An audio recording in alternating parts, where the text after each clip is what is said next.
계엄 사태 후폭풍 속에 제주항공 여객기 참사가 일어나면서 새해 첫날에도 정치권은 분주하게 움직이고 있습니다. 정치권 소식 두 분과 짚어보도록 하겠습니다. 이준우 국민의힘 미디어 특위위원, 조대현 전 국무총리실 민정실장 두 분 나오셨습니다. 어서 오세요. 네, 안녕하십니까. 네. 오늘 오동훈 공수처장의 발언 내용도 있었는데 일단은 기한 안에 집행을 하겠다 이런 의지를 밝혔어요. 네, 일단 공수처에서 체포영장 발부를 신청한 것 자체가 굉장히 문제가 있다는 게 이제 국민의힘의 입장입니다. 예. 공수처는요, 공수법에 따르면은 직권 남용과 뇌물죄에 대해서는 죄송합니다. 예. 뇌물죄에 대해서는 조사를 할 수가 있습니다. 하지만 지금처럼 이제 뇌란죄에 대해서는요, 경찰에서 하게 돼 있는데 이거를 공수처가 과연 할 수 있느냐? 이 근원적인 문제가 있는 거고요. 따라서 체포영장이나 수색영장을 신청한 것 자체가 청구한 것 자체가 효력이 없는 거다 이렇게 봐야 됩니다. 그래서 공수처가 이 방법을 피하기 위해서 하다 보니까는 무리를 하게 되는데 그 무리수가 바로 중앙지법을 피하는 겁니다. 원래 공수법의 규칙에 따르면요, 중앙지법에 공소 제기를 해야 되고요. 또 1심 재판도 원래 중앙지법에서 하게 돼 있습니다. 하지만 공수처는요, 중앙지법을 하지 않고 이거를 서부지법에다가 청구를 합니다. 왜 서부지법이냐? 지금 민주당에서 추천한 재판관 2명이 있죠. 정계선 재판장, 마은영 판사, 이 두 분이 지금 서부지법에 있는데요. 이분이 전부 다 우리법 연구회 소속입니다. 이제 민주당 시절에 문재인 전 대통령 시절이죠. 그때 우리법 연구회 출신 재판장들, 특히 김명수 대법원장 비롯해가지고요, 조국 사태, 윤미향 사태, 이런 사태에 대해서 재판 지연이 모두 다 이 우리법 연구회에 관련된 판사들이 맡으면서 재판이 지연됐다라고 비판이 엄청 일었었거든요. 예. 거기 소속돼 있는 분들이고 특히나 이 영장을 이제 판단한 영장을 청구를 받아들인 판사가요. 이순영 판사라고 이분도 역시 마은혁, 정계선 판사와 함께 같은 우리법 연구회 소속입니다. 그러다 보니까 정당성이 없다. 즉 청구할 권한이 없는 것을 피하다 보니까 중앙지법에 하지 않고 서부지법에 했고 서부지법에서도 또 우리법 연구회 소속에 있는 판사에다 청구하다 보니까는 이 효력이 과연 있느냐. 이게 판사 쇼핑을 해서 청구한 이 영장이 과연 효력이 있느냐 이런 문제가 있는 겁니다. 윤석열 대통령 측의 이제 윤곽근 변호사도 이제 재판 관할이 서울중앙지법인데 서부지법에 한 거 이건 영장 쇼핑한 거 아니냐 이렇게 비판하기도 했는데 그 부분은 어떻게 보셨습니까? 네, 우선 진작 집행해야 될 예. 체포가 아주 너무나 늦어졌다 이런 생각이 듭니다. 공수처가 사안 자체가 중대하다 보니 신중에 신중을 거듭한 것 같은데요.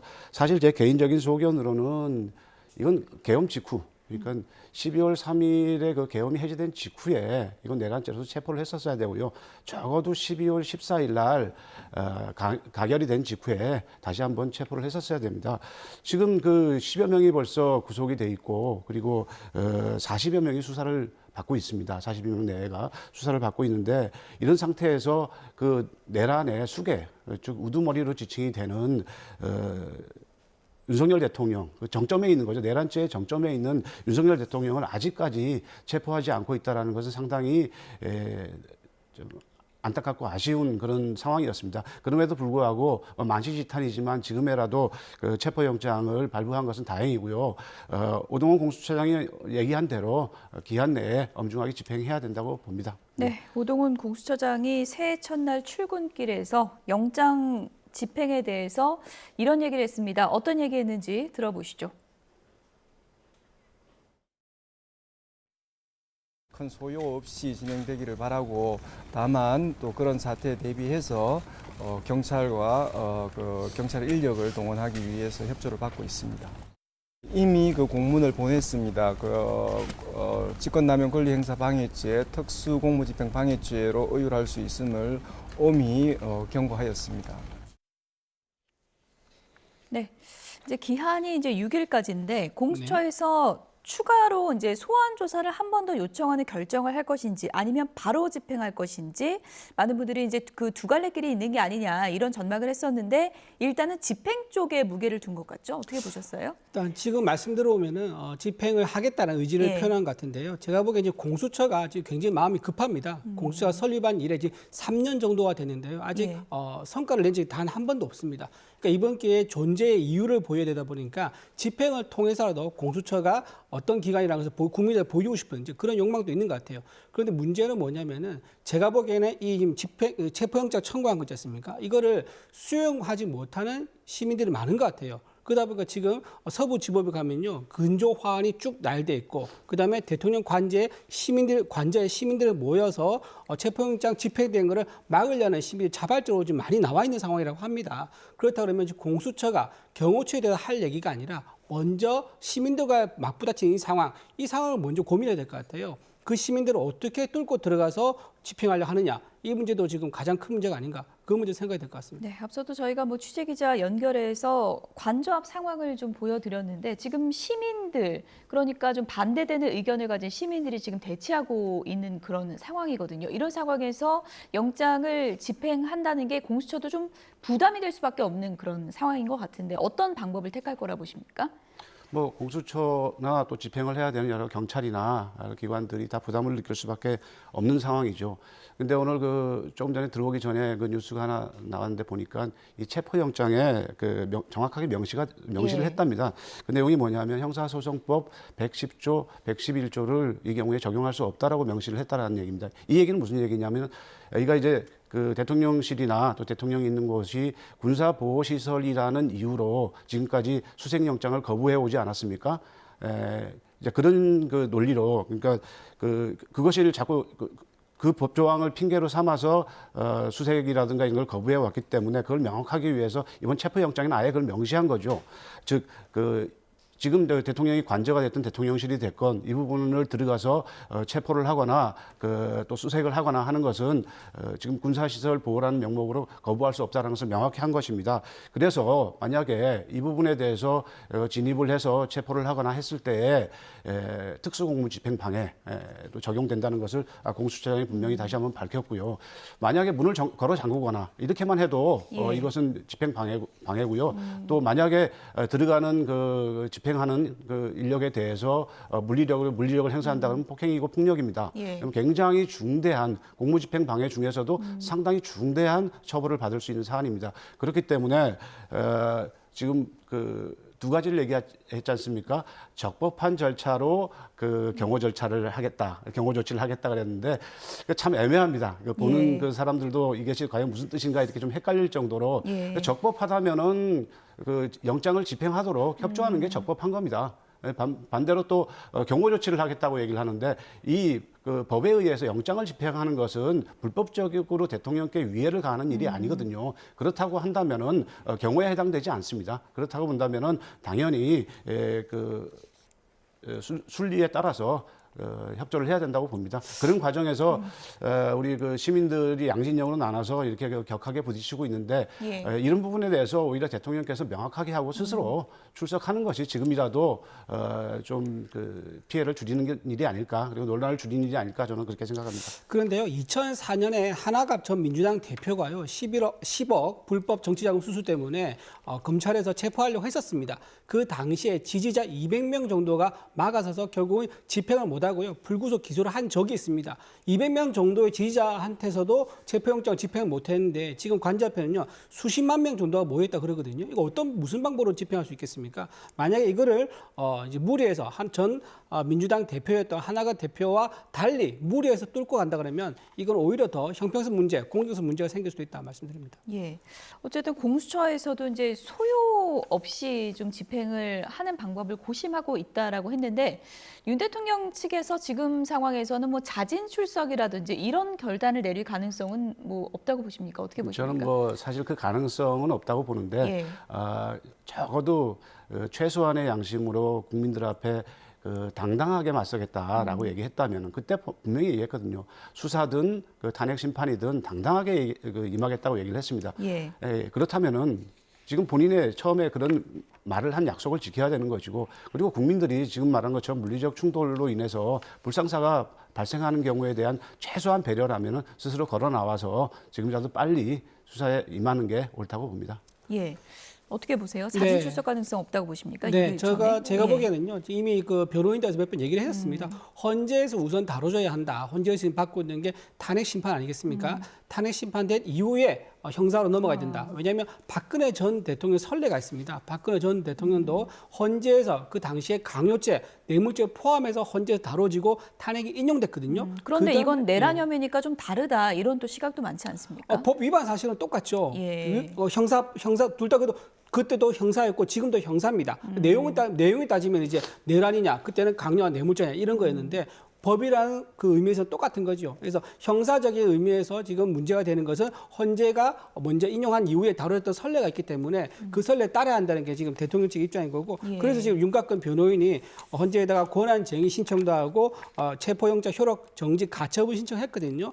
이 가처분 신청은요 시간이 많이 안 걸립니다. 한 일주일 정도 걸립니다. 이 결과를 보고하는 게 저는 옳다고 생각합니다. 네. 제가 뭐 그 부분을 좀 짚어보고 싶은 거는 이제 많은 분들이 이 대통령이 이제 수사를 빨리 받아야 된다 주장하는 측에서 얘기하는 것은 이제 박근혜 전 대통령과 다른 것이 내란 혐의는 이제 대통령 재직 중에도 소추할 수 있는 혐의이기 때문에 지금도 뭐 헌재에서 기각이든 인용이든 결정 나오기 전에도 수사가 가능한 거 아니냐 이런 또 입장이거든요. 그건 어떻게 뭐 대통령 지금 측에서 해명해야 그렇죠. 된다고 그렇다 보십니까? 그러면 공수처에서 이거 할 수가 없는 거죠. 공수처는 아까 말씀드린 대로 내란 혐의에 대한 조사할 권한이 없습니다. 예. 오직 이제 뇌물죄와 그다음에 이제 직권 남용만 이제 공조할 수 있는데 지금 이 체포영장, 수수영장 발부한 곳이 영장 신청한 곳이 공수처거든요. 예. 근원적으로 절차 정당성이 이제 확보가 안 된 상태이기 때문에요. 이거는 이제 정당하지 않죠. 절차가 정당하면 그런 내용도 아마 자동 따라올 수 있는데 지금 절차적으로 공수처가 할 수 없는 권한을 행사한다. 이게 문제인 겁니다. 사실 뭐 이번에 경쟁적으로 수사기관들이 여러 갈래를 수사하다 보니까 내란 혐의를 누가 하는 게 맞고 영장 청구 주체는 어떻게 해야 되는 게 맞냐 이런 논란이 있긴 했는데 어쨌든 이번에 영장 발부로 인해서 그런 논란이 해소됐다는 측도 있지만 대통령 측에서는 이 부분은 원칙에 맞지 않다 이런 입장인 것 같아요. 법원이 이미 판단을 했습니다. 여러 학자들이 공통적으로 또 전문가들이 얘기하듯이 법원이 이미 그 부분에 대해서는 판단을 했고요. 지금 권한쟁의를 얘기를 하는데 예. 이 사실은 저는 개인적으로 권한쟁의요. 권한쟁의라면 국가의 기관과 기관 사이에 권한을 놓고 다투는 거 아닙니까? 서로 이제 권한을 침해했을 예. 때 발생하는 문제거든요. 지금 우리 이 의원께서도 말씀하셨지만 영장을 발부하는 그러니까 영장을 발부하는 기관이 중앙지법이 돼야 되느냐, 서부지법이 돼야 되느냐 이 문제인지 아니면은 그 공수처가 돼야 되느냐, 검찰이 돼야 되느냐 수사기관이 예. 그 문제인지. 근데 지금 여러 보도나 여러 전문가들의 견해를 보면은 대통령의 그 통치행위는 이런 그 수사기관이나 법원에서 할 수가 없다, 침해할 수가 없다 이런 권한쟁인 것 같아요. 그렇다면은 지금 우리는 내란죄를 통해서 예. 그 대통령을 좀 수사를 하고 있고 또 이렇게 소추를 해야 되는 그런 상황인데 그럼 대통령이 내란을 일으킬 경우에도 그것을 그 수사하거나 기소하거나 소추할 수 없다라고 얘기한다면은 이거는 그런 권한쟁의를 얘기한다면은 그건 대단히 잘못된 발상인 거죠. 예. 그래서 이거는 있을 수 없는 일이다. 이건 분명히 정해져서 법원이 판단한 대로 따라가면 될 일이다 이렇게 저는 생각합니다. 어쨌든 지금 윤석열 대통령 측의 윤곽근 변호사가 체포영장의 효력정지 가처분을 내겠다라고 이제 밝혔잖아요. 그렇다면은 일단은 어떤 소환 조사도 이 결정 나오기 전에는 응할 계획이 없다 이렇게 그렇죠. 해석하면 응할 되겠습니까? 계획이 없는 거죠. 예. 그리고 가처분 신청이 아까 말씀드린 것처럼 일주일 정도밖에 소요 안 됩니다. 그래서 일주일 정도는 충분히 기다릴 수가 있다. 공수처가 지금 계속 서두르고 있는데요. 지금 세 차례 소환 요구도 하면서 이렇게 체포영장 발부한 거는 아까 말씀드린 것처럼 공수처가 지금 존재의 이유를 지금 보이지 않으면은 예. 그 기간 자체 사라질 수가 있습니다. 현재 지금 검사들도 16명밖에 없고 원래는 정원이 40명 되거든요. 예. 그중에 절반도 안 되는 지금 정원이 채워져서 운영되고 있는데 파견된 인력으로는 공수처를 운영하는 것도 대단히 힘듭니다. 그래서 공수처가 이번 기회에 굉장히 무리를 해서 존재 이유를 밝히려 하다 보니까 굉장히 좀 여러 가지가 좀 스텝이 꼬이는 이런 상황 같습니다. 그렇다면 가처분 결정이 언제 나올지 모르겠지만 6일까지가 지금 영장의 유효 기간이어서 닷새밖에 안 남았거든요. 네. 그러면 그 6일 안에 정말로 공수처가 집행에 들어가면 경호처에서는 그 물리력으로 막을 계획으로 보십니까? 어떻게 보십니까? 일단은 이제 영장을 이제 집행하겠다 하면 이번 예. 주말이 이제 가능성이 있겠죠. 예. 토요일이나 일요일 정도 될 것 같고요. 제가 보기에는 경호처에서는 아마 이 영장의 청구의 정당성, 절차적 정당성이 현재 논란이 되고 있습니다. 이게 깔끔하지 않습니다. 물론 이제 민주당과 야당에서는 이게 발부됐기 때문에 집행하면 된다라고 하지만 예. 이 발부 자체가 잘못됐다. 그 판사도 쇼핑하고 우리 법 연구회 소속한테 영장 청구해서 받아내고 이런 것들이 정당하지 않기 때문에요. 이거를 무리해서 만약에 집행을 한다. 그러면 경호처에서는 논란이 있는 사안이기 때문에 막을 이유도 상당히 있는 거죠. 명분이 있는 거죠. 예. 경호처가 어떻게 대응할지는 지금 알 수가 없고 지금 뭐 집행을 실제로 이제 들어간다면 경호처가 만약에 집단적으로 막아선다면 이것도 처벌의 이제 근거가 된다. 지금 공수처에서는 그렇게 주장하고 있는 거잖아요. 그렇습니다. 예. 만약에 막아선다면 그 자리에서 현행범으로 체포를 해야죠. 이건 그 당연한 공권력에 대한 집행의 방해거든요. 있을 수 없는 일입니다. 아마 그 경호처 인력들 같은 경우에 뭐 대통령의 지시나 또 경호처장을 비롯해서 그 윗선으로부터 지시를 받아서 행동할 수밖에 없는 그런 입장에 처해 있는 건 충분히 이해합니다만은 이것은 이미 누가 보기에도 우리가 사실 그 12월 3일 밤에 그 대통령을 비롯해서 그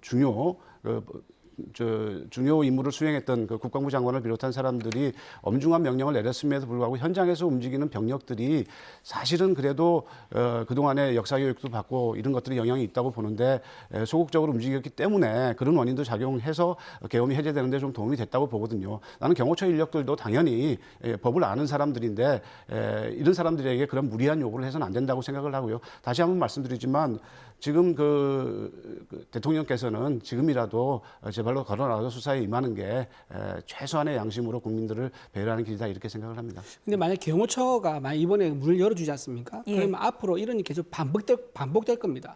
여야가 바뀔 수 있는 상황은 언제든지 있습니다. 그 야당에서는요, 그럼 대통령 엮어가지고 자기 쪽 판사들, 자기 쪽 이제 지법이 있는 곳에 영장 청구해가지고 받아내면요, 언제든지 경호처 뚫고 들어와서 영장 집행하려 할 수 있는 거예요. 그러면 이게 무한 반복되는 이런 상황이 올 수 있기 때문에 저는 경호처가 이번에는 원칙에 따라서 논란이 있는 거는 함부로 판단하지 말고 기다리는 게 맞다고 생각합니다. 간단하게 한 말씀만 붙이겠습니다. 계속적으로 일반적인 범죄와 같은 그 부류로 같은 종류로 취급을 해서 말씀을 하시는데 이 대통령이 그 내란과 외환을 제외하고는 소추되지 않습니다. 수사를 받을 수는 있지만 소추되지 않아요. 그럼에도 불구하고 내란죄와 외환죄의 경우에는 소추를 할 수 있다고 얘기하는 게 뭐겠습니까? 이건 나라를 위태롭게 하는 거거든요. 쉽게 말해서 나라를 망하게 할 수 있는 그런 행위를 하는 겁니다. 그런 행위가 어떻게 일반적인 범죄하고 비교할 수 있습니까? 그렇게 비교해서는 안 된다고 생각을 합니다. 예. 어쨌든 윤석열 대통령이 이제 내란 혐의 수사의 한 축이 있고 그리고 이제 헌법재판소에 이제 탄핵 심판 절차도 이제 남아 있게 돼 있는데요. 헌법재판관 정족수가 계속해서 논란이 됐었죠. 최상목 대통령 권한대행 고심 끝에 헌법재판관 3명이 아니라 2명을 임명했습니다. 최상목 대행의 입장 어떻게 나왔는지 얘기를 좀 들어보도록 하겠습니다. 하루라도 빨리 정치적 불확실성과 사회 갈등을 종식시켜 경제와 민생 위기 가능성 차단이 필요하다는 절박함에 헌법재판관을 임명하기로 결정하였습니다. 네, 최상목 대행의 입장을 이제 들어봤고요. 많은 분들이 이제 헌법재판관 임명을 할 것인가 말 것인가를 생각을 했지 이제 3명이 아니라 2명을 임명하는 거는 경우의 수에 없었는데 그렇죠. 뭐 묘수라는 표현도 언론에 나오고 있고요. 어떤 결정이라고 보십니까? 글쎄요. 최상목 대행 입장에서는 묘수다 또는 이제 중재안이다 이렇게 말할 수 있는데 제가 보기에는 굉장히 섣부르고 굉장히 조급한 판단이었다 이렇게 생각하고요. 왜냐하면요. 한덕수 대행이 지금 탄핵됐지 않습니까? 이게 지금 권한쟁의 가처분이 들어갔습니다. 그러니까 200명이 정주수냐, 151명이 정주수냐, 우원식 국회의장은 151명을 넘겼지만 200명이라는 설이 있습니다. 여기에 대한 판단을 해야 되는데 이 가처분 신청이 말씀드린 것처럼 이것도 일주일밖에 걸리지 않습니다. 그렇다고 하면 최상목 대행이 이거를 굳이 일주일을 기다리지 않을 무슨 불가피한 사유가 있습니까? 왜 일주일을 기다리지 않고 이거를 했는지 굉장히 더군다나 국가 애도 기간인데 가처분 처분 나오는 결과를 보지 않고 국가 애도 기간에 이걸 임명한 것에 대해서는 굉장히 문제가 있고요. 또 하나 만약에 한덕수 대행이 인용되면 어떡합니까? 가처분 신청이 인용되면은 돌아옵니다. 한덕수 대행이 돌아오면요 최상목 대행이 한 게 무효됩니다. 임명권이. 이 대혼란을 또 어떻게 또 수습할 수 있겠습니까? 이 문제가 있고요. 또 마지막으로 두 번째 말씀드리면 이 3명 중에서 2명, 그러니까 마은혁 후보를 뺐는데요. 그 제외한 이유를 설명하지 않습니다. 어떤 기준으로 1명을 제외했는지 그거에 대한 설명도 없어서 이것도 굉장히 임의적이다. 그러니까 여야 합의가 필요하다 이렇게 전제를 달긴 했습니다. 근데 그 여야 합의라는 게 야당에서 일방적으로 이제 진행해가지고 국회에 통과된 거 통과된 거 아니겠습니까? 거기에 대해서 그렇게 설명하는 건 정당하지 않죠. 그리고 또 하나 지금 이렇게 한 명을 배제시키는 건요 고도의 정치적 판단이거든요. 근데 대통령이 가진 고유 권한 중에서 대응을 못하는 게 이런 임명권입니다. 그러니까 계엄 선포 지금 최상목 대행이 계엄 선포 할 수 있습니까? 못하죠. 마찬가지로 임명권도 최상목 대행이 할 수가 없는 게 다수설입니다. 그런데 이런 3명 중에서 1명을 배제시킨다. 이런 고도의 정치적 판단한 것에 대해서는 굉장히 월권이다라고 이제 말할 수 있고요. 그래서 최상목 대표가 오늘 최상목 대행이 오늘 국무회의에서 얘기를 어제 했지 않습니까? 본인이 월권한 걸 인정한다. 라는 얘기를 그래서 한 겁니다. 그래서 이 문제를 본인이 월권했다, 판단이 잘못됐다 인정하고 있으면서도 이렇게 판단한 것에 대해서는 굉장히 무책임하다. 그리고 야당의 탄핵 압박에 쫓겨서 이렇게 한 게 아니냐 이런 의심을 받고요. 또 하나 마지막 말씀드리면은 이게 아마 여러 가지 이제 조언들이나 이게 있었을 겁니다. 대통령실에서도 입장이 있었고 당에서도 입장을 냈는데도 불구하고 이런 판단했다. 그런 개인적으로 사적인 조언 그룹이 있었던 걸로 보이고요. 그런 사적인 조언 그룹의 어떤 거기에 좀 판단을 의존을 해가지고 이렇게 한 게 아닌가 이런 생각이 듭니다. 사적 조언 그룹은 확인된 게 아니니까 개인적으로 좀 추정하신다 이렇게 좀 정리를 하겠고요. 네. 이제 민주당 쪽에서는 그런데 뭐 고도의 정치적 행위라고 표현하셨는데 어쨌든 거부권도 썼기 때문에 임명권도 쓸 수 있는 거 아니냐라고 이제 반문할 수 있거든요. 거부권은 다릅니다. 거부권은 선례가 있습니다.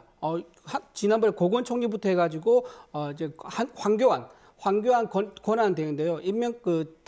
법안에 대해서는 거부권을 행사한 선례가 있습니다. 그렇기 때문에 선례에 따라서 한 거죠. 하지만 임명권은요. 선례가 없습니다. 한 적이 없고요. 탄핵이 인용됐을 때 임명한 선례가 있죠. 그런데 탄핵이 안 된 상태에서 임명했기 때문에 이건 본인이 처음으로 지금 한 행위에 대해서는 굉장히 월권을 했다 이렇게 생각합니다. 어쨌든 뭐 거부권도 쓰고 임명권도 쓰고 동시에 하긴 했는데 민주당 입장에서는 좀 씁쓸한 결과일까요? 아니면 만족스러운 결과입니까? 우선 말씀하시는 중에 한덕수 권한대행이 들어오면은 최상목 권한대행이 임명한 것은 무효가 되지 않겠냐라고 얘기하는 것은 법적으로는 뭐 그러지 않을 것 같습니다. 그 문제는 뭐 제가 더 이상 말씀을 드리지 않겠고요.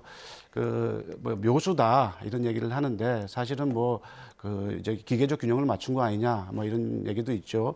근데 뭐 이게 묘수일지 어떨지는 잘 모르겠습니다. 그렇지만은 적어도 최상목 권한대행이 특검 부분에 대한 거부권을 행사한 문제와 어려운 가운데서도 이 헌법재판관 2명을 임명한 문제는 다른 시각에서 봐야 될 것 같습니다.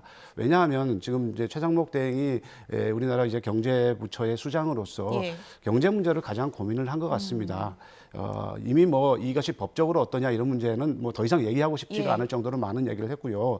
지금 정치에서의 불확실성을 제거해야 된다 이런 표현을 썼거든요. 불확실성이란 말을 제가 지난번 토론에서도 지난번 방송에 나와서 말씀을 드렸지만 경제에서 가장 문제가 되는 게 지금 불확실성입니다. 여러분들 다 보셨겠지만 주가 문제나 특히 지금 환율 문제로 심각하거든요. 이게 보통 그냥 환율 몇 푼이 오르고 내리고 유학하고 있는 자녀한테 돈을 보내는 데 있어서의 얼마가 손해가 나고 이 정도의 문제가 아닙니다. 수입과 수출에 의존해야 되는 우리나라 경제에서는 정말 문을 닫는 일이 속출하고요. 그럴 지금 상황입니다. 그런 상황에서 이런 불확실성을 제거한다는 측면에서 2명을 임명을 하겠다 이렇게 얘기를 했단 말입니다. 사실 그렇게 본다면은 이 말 가운데 또 최 대행의 약간의 자가당착이 들어있다고 생각을 합니다. 그렇다면 3명을 다 임명해야지요. 왜 이거를 또 1명을 공을 넘겨서 여야가 합의해와라 그러는데 그것도 또 틀렸습니다. 11월 19일 뉴스를 보면은요, 이미 11월 18일 날 그것이 합의가 된 것 같은데 여야 간에 다 합의가 됐고 그래서 22일까지 임명하겠다라고 추경호 대표가 직접 모두 반원을 통해서 얘기를 하고 있거든요. 그건 이미 많은 자료가 나와 있습니다. 그럼 추경호 대표의 때 합의한 거는 다르고 지금의 원내대표가 합의해야 되는 거냐? 이건 말도 안 되는 얘기거든요. 그 당시에 이미 합의한 내용입니다. 그렇기 때문에 이것은 현재 이대로 진행이 돼야 되고 오히려 남은 1명에 대해서는 이것을 이제 여야 합의가 확인되면 하겠다. 다시 이렇게 얘기를 했는데 지금 여야 합의는 간단히 확인할 수 있는 문제입니다. 지난번에 나온 방송 자료만 보셔도 이건 확인이 되기 때문에 1명에 대해서도 마저 임명해야 된다. 저는 그렇게 생각합니다. 네. 민주당 입장에서는 이제 특검 거부권하면 저는 바로 또 탄핵 가능성 얘기가 나올 거라 예상을 했었는데 조심스럽게 또 나오는 것 같기도 하고요. 어떻게 보십니까? 뭐 특검이나 이 김건희 특검이나 내란죄 특검도 사실은 빨리 진행이 돼야 되는 게 예. 맞습니다. 그렇지만 지금 민주당에서는 조금 전에 말씀드린 것처럼 현재 우리나라에 큰 또 대형 사고까지 나지 않았습니까? 이런 상황에서 이제 그 민심을 안정시키고 또 경제를 안정시키는 것에 우선 주력해야 된다고 보기 때문에 뭐 특검 문제 이런 문제도 계속 아마 제기를 하게 될 겁니다. 예. 그렇지만은 지금 중요한 고리가 하나 풀렸기 때문에 이 단계를 넘어가면서 차분하게 이제 여야정 협의회에 저는 치중해야 된다고 생각을 하는데 여야정 협의회로 정부까지 참여하는 이 테이블에 들어와서 이 문제들을 하나하나 다시 얘기를 하면서 풀어갈 문제라고 생각합니다. 뭐 민주당도 이 상황에서 다시 그 특검을 거부한 걸 가지고 최상목 대행을 탄핵하겠다 이렇게는 안 나섰으면 좋겠습니다. 물론 뭐 원리적으로 보면은 예. 국민들 마음에서는 지금 빠르게 내란죄에 대해서도 지금 각 수사기관이 경쟁을 하면서 혼선이 여러 가지가 있지 않습니까? 그런 점에서 본다면은 특검의 필요성은 충분히 요구됩니다. 하지만은 중요한 문제에 우선순위가 있다고 보고요. 그 우선순위로 봤을 때는 특검 문제나 이런 문제는 다시 여야정 테이블로 가져와서 차분하게 다시 얘기하는 게 그럴 필요가 있다. 저는 그렇게 생각합니다. 예. 물론 뭐 최상목 대행도 고심이 깊었을 걸로 보이는데 이 묘수 아닌 묘수를 두고 뭐 언론마다 평가가 다른 것 같아요. 개인적으로 보시기에는 민주당하고 국민의힘 따져봤을 때 어느 쪽 편을 좀 더 들어준 걸로 보세요?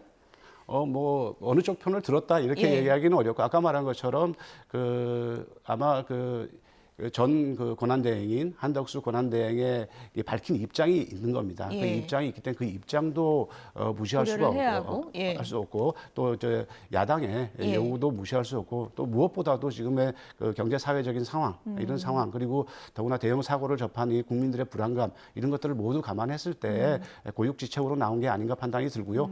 확인이 되면 하겠다 그랬기 때문에 다시 확인을 해서 예. 나머지 한 명에 대해서 하면 될 것 같습니다. 양쪽 요구를 뭐 어느 정도 들어줬다 이거는 보는 분들마다 시각이 다른 것 같은데 제가 보기에는요, 이거는 이제 좀 좋게 좀 해석을 하자면 이런 것 같아요. 4월 18일 날 2명의 임기가 끝납니다.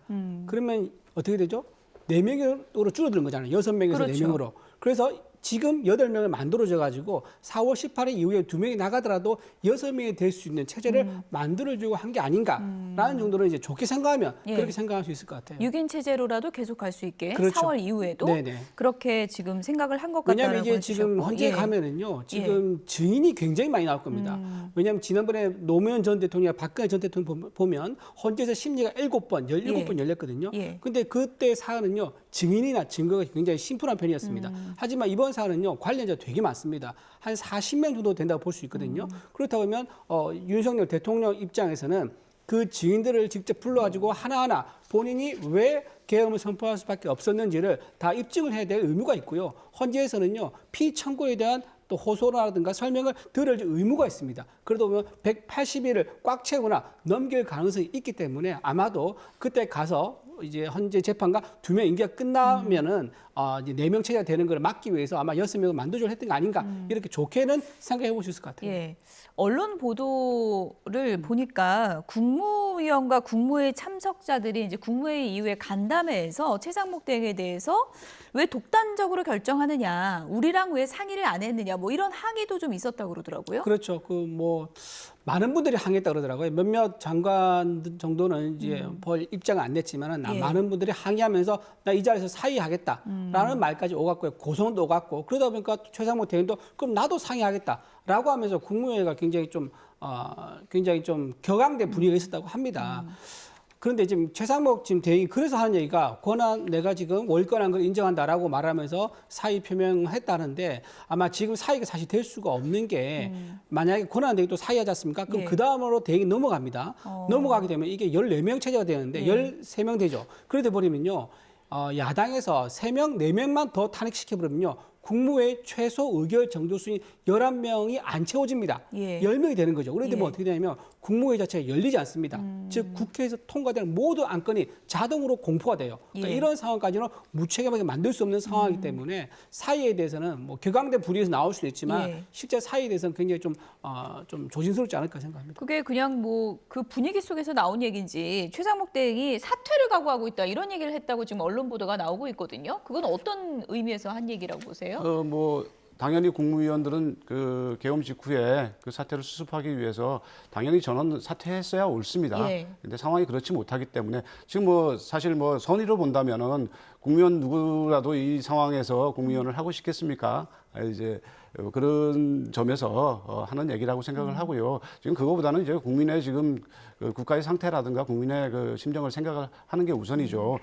참 국무회의에서 그런 그 반대를 했다. 뭐 누가 얼마만큼 반대를 했는지 뭔가 확인을 해보고 싶은데 예. 그 정도의 결기와 그 정도의 판단력이 있다면은 왜 12월 3일 날 모았을 때 대통령이 계엄을 발동하지 못하도록 그 왜 적극적으로 방해를 막아내지 못했습니까? 정말 그때야말로 목숨을 걸고 막아냈어야죠. 그런 상황을 보면 그때는 눈치를 보고 있다가 지금에 와서 이걸 가지고 최상목 대행한테 그렇게 항의한다? 그거는 뭐 말이 안 된다고 생각을 합니다. 그리고 뭐 저도 제 심정으로야 그 지금 전원 사퇴해라. 뭐 대통령실도 마찬가지입니다. 전원 사퇴하고 책임을 져야죠. 그렇지만은 국가에는 기본적으로 행정부를 또 유지해야 되는 그런 그 인력이 있고 그렇기 때문에 최소한 그 책임은 다해야 된다 이렇게 생각합니다. 대통령실 고위 참모진들이 전원 사의를 표명했던데 이거 일종의 좀 항의성 표현이라고 할 수 있는 건가요? 굉장한 항의죠. 최상목 대행이 아마 대통령실과 논의가 따로 없이 독자적으로 판단한 것 같아요. 그러다 보니까 대통령실에 있는 수석들이 이건 그냥 넘어가서 너무 문제다라고 해서 하는 거고, 또 하나 중요한 문제는요. 지금 최상목 대행의 이 임명으로 인해 가지고요. 여야정 협의체가 다 파탄나게 생겼습니다. 지금 당 대표도 굉장히 부적절하다 지적하고 있고, 그다음에 대통령실에서 전부 다 사의했지 않습니까? 그런데 어떻게 여야정 협의체가 운영이 될 수 있겠습니까? 그게 누가 대신 나가겠습니까? 그러다 보니까 뭐 야당에서야 뭐 잘했다고 생각할지 모르겠지만 예. 여야정, 그러니까 여와 정은 이미 관계가 파탄날 수도 있다, 파탄난 것처럼 보인다, 이런 부분에 대해서는 뭐 이론의 여지가 없을 것 같아요. 논의를 하지 않고 독단적인 결정이 있었기 때문에 지난 우리 국민의힘 당이 굉장히 힘들었거든요. 당 대표의 독단적인 결정, 이게 내내 이제 문제가 됐었던 것처럼 지금 또다시 대행 체제에서 이런 독단적 결정 나오면은 굉장히 부적절하다 생각합니다. 어제 뭐 저희 기사를 보니까 김문수 고용노동부 장관 등 다수 참석자가 이제 권한대행에게 상당히 왜 독단적으로 결정하냐 이렇게 이제 항의를 한 것으로 알려졌고, 김태규 방송통신위원장 직무대행도 사직서를 지금 제출했다고 하잖아요. 사의가 좀 이게 받아들여져야지 이제 이게 수리가 돼야지 이게 효력이 되는 건데 받아들일 거라고 보십니까? 글쎄요, 뭐 예. 어제 격앙된 분위기 속에서 이제 그런 말은 나올 수 있는데 그것도 사실 좀 쉽지 않은 것 같아요. 그런 식으로 대행에 모든 정부 부처가 대행으로 가버리면 이 정부 책임 누가 집니까? 이 지금 국민들이 뽑아준 이제 대통령과 그때 집권 여당의 탄생으로 지금까지 왔는데, 야당의 의회 권력, 사실 87년 체제에서 만들어진 이 현재 체제는요. 그 전에 있었던 많은 이제 군사 정권 출범 때문에 예. 5년 단임제를 만들었었거든요. 그러면서 의회 권력을 많이 보장해줬습니다. 그런데 아무도 의회 권력을 이만큼 보장해줬을 때 얼마나까지 어디까지 갈 수 있냐, 이건 아무도 몰랐던 거죠. 예. 그런데 이번 기회에 알게 되는 거예요. 의회 권력이 이 정도로 보장되어 있으면 정부 기능을 마비시킬 수 있구나. 그다음에 거기에 대응하기 위해서는 정부는 계엄을 선포해서도 정부 기능을 보호해야 될 의무가 있다라고 해서 그게 이제 부딪힌 상황까지 오게 된 거거든요. 여기에 대해서 여러 가지 것들을 같이 고려해서 판단해야 된다 생각합니다. 어쨌든 헌법재판소만 보면은 지금 재판관 8인 체제가 됐으니까 뭐 정족수, 심리 정족수 이런 논란은 다 이제 피하게 된 거잖아요. 이제 네. 속도를 좀 내겠죠? 예. 뭐 과거의 전례를 보더라도 그 2개월, 길어야 3개월 이내에 그 심리를 마쳤지 않습니까? 그거에 비해서는 그전 사안들에 비해서는 사안도 훨씬 단순하다고 얘기를 하죠. 예. 그리고 그 헌법재판소에서 얘기한 대로 재판관 한 명한테 또 걸려 있는 다른 그 재판건들도 많이 있다고 예. 얘기를 하지 않습니까? 그런 점에서 속도를 낼 수 있는 그런 환경이 조성이 됐고요.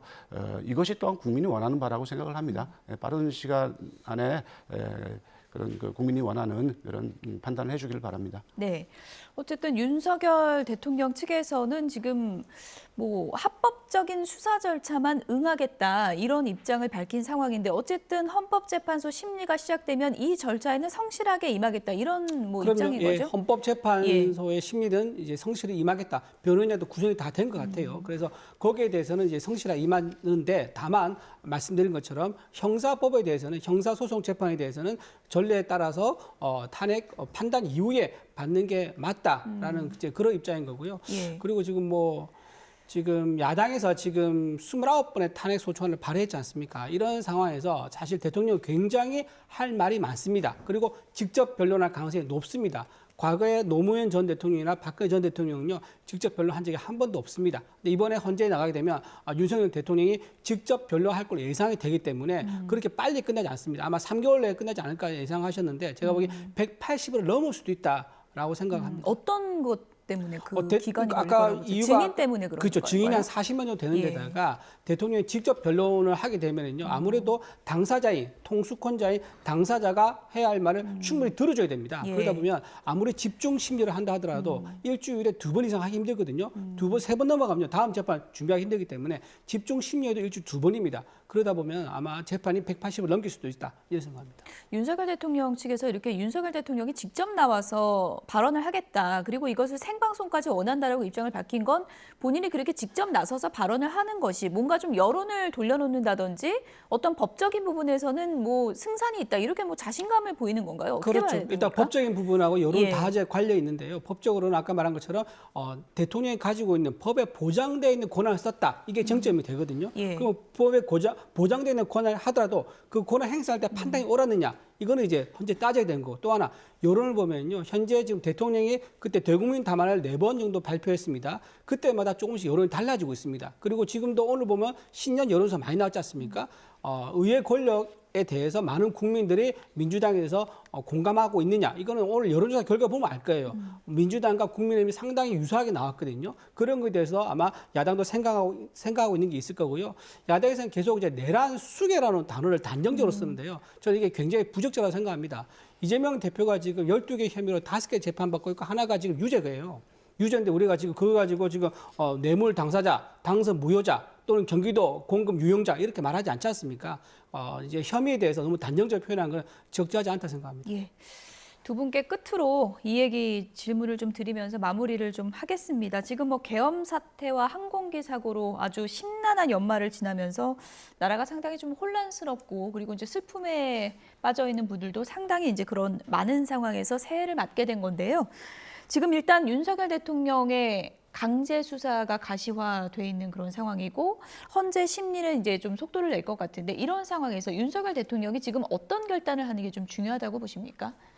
아까도 말씀드린 것처럼 그 국민 불안을 해소하고 그리고 우리나라가 지금 직면하고 있는 불확실성으로 인한 경제 위기 이런 부분들을 해소하기 위한 최소한의 성의를 보인다면은 지금 스스로 나와서 좀 성찰하면서 스스로 수사에 임하고 이후에 사법적 절차에 임해야 한다고 생각을 합니다. 아까 잠깐 말씀하셨지만 본인이 이제 시간을 끌 거다 이런 취지로 얘기를 하신 건데 저는 윤석열 대통령이 나와서 직접 변론을 하면 할수록 국민들은 정말 더 많은 실망을 할 거라고 보는데 여전히 나와서 그 망상 속에 사로잡혀서 그 부정선거론을 제시한다든가 이렇게 하면 국민들이 도대체 어떻게 판단하겠습니까? 자, 본인이 다시 한번 성찰을 해보고 국가와 나라를 위해서 또 국민을 위해서 좀 되돌아봐야 될 시점이 아닌가 그렇게 생각합니다. 예. 시간이 끄는 게 아니고요. 이제 재판이 이제 헌재 심리가 길어질 수밖에 없다. 그 말씀 드리는 겁니다. 증인도 많고요. 또 직접 변론하는 거니까. 그리고 현재 상황은요. 우리나라의 민주주의 회복력이 얼마나 잘 갖춰진 나라인가 이걸 보여준 것 같아요. 계엄 선포와 해제, 이 짧은 몇 시간 사이에 선포 해제가 다 이루어졌습니다. 역대 어느 나라도 계엄 선포되고 이렇게 해제된 전례가 없습니다. 대부분 이제 강압적으로 또 우리나라 과거에 그렇지 않습니까? 지금의 21세기의 대한민국은 굉장히 민주주의 회복력이 잘 갖춰져 있다라고 오히려 검증할 수 있는 기회가 됐다 생각하고요. 물론 법에 가서 헌재에 가서는 왜 비상계엄을 선포할 수밖에 없었는지 여기에 대해서 논란의 여지가 있습니다. 대통령이 적극적으로 자기 입장을 소명하니까 이럴수록 우리가 차분하게 좀 헌재 결과를 좀 지켜보면서 좀 해야겠다. 일상에서 경제활동도 하고 해야겠다 생각이 들면서 마지막으로 이 모든 것들이 이루어진 이유가 이재명 대표가 29번의 탄핵안 발의한 이유가 뭐겠습니까? 본인이 사법 리스크를 어떻게 하시든 피하기 위해서였다. 그런 것을 아마 많은 국민들이 공감하면서 여러 가지 판단하실 거라 생각합니다. 네, 두 분 말씀은 여기까지 듣겠습니다. 지금까지 이준우 국민의힘 미디어특위위원 그리고 조대현 전 국무총리실 민정실장 두 분이었습니다. 고맙습니다.